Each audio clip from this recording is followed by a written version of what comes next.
First, Congress has the power to change the jurisdiction of the federal courts or decide what kinds of cases the courts can consider.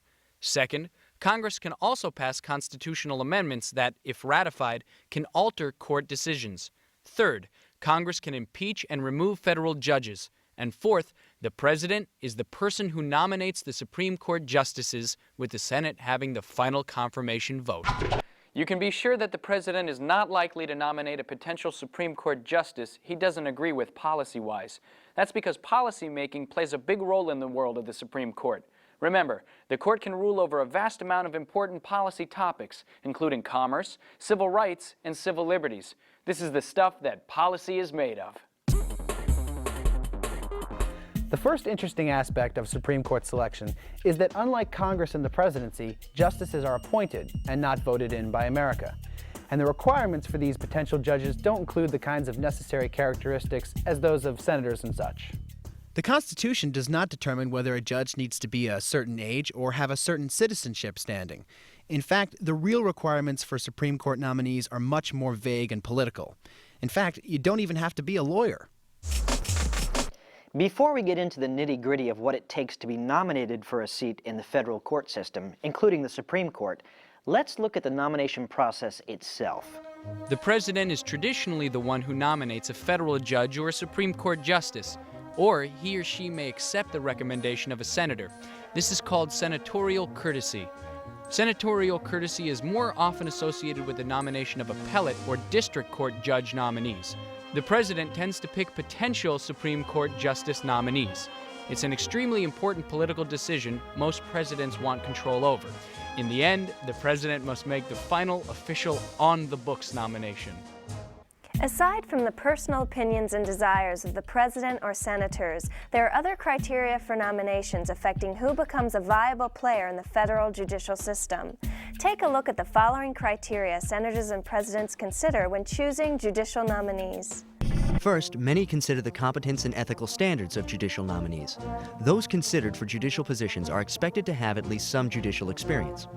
Second, ideological and policy preferences tend to come into play, meaning presidents and senators tend to favor possible nominees who share their ideology and opinions on policy.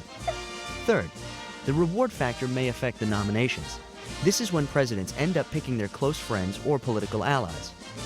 Fourth, influence of possible political power can affect nominations. Presidents tend to choose a nominee who wants to increase the executive branch's powers rather than chip it away. Fifth, to better represent America as a whole, there's been a push towards diversity.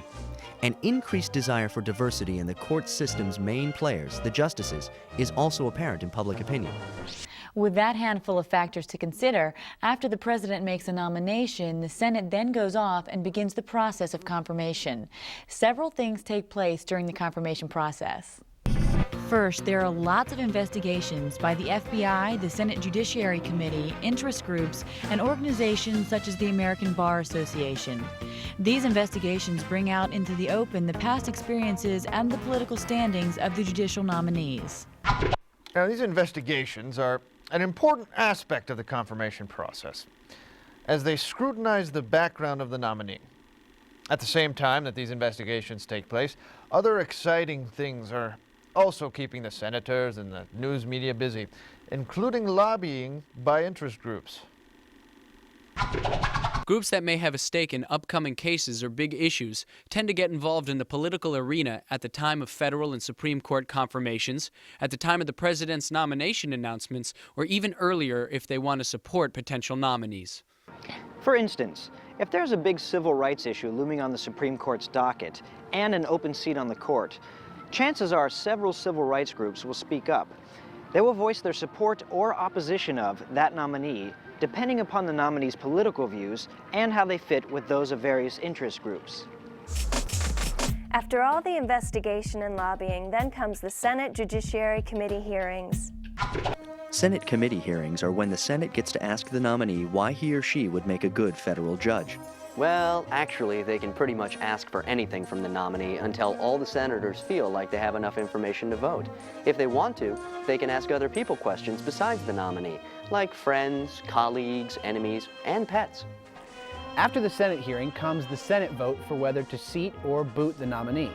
Typically, the results of these votes have reflected the opinions of the Senate Judiciary Committee. This is the committee that questions and investigates the nominees. Once the vote is made, the new justice takes a walk down the runway and is crowned Justice for Life. So now you know who gets to call this building their office.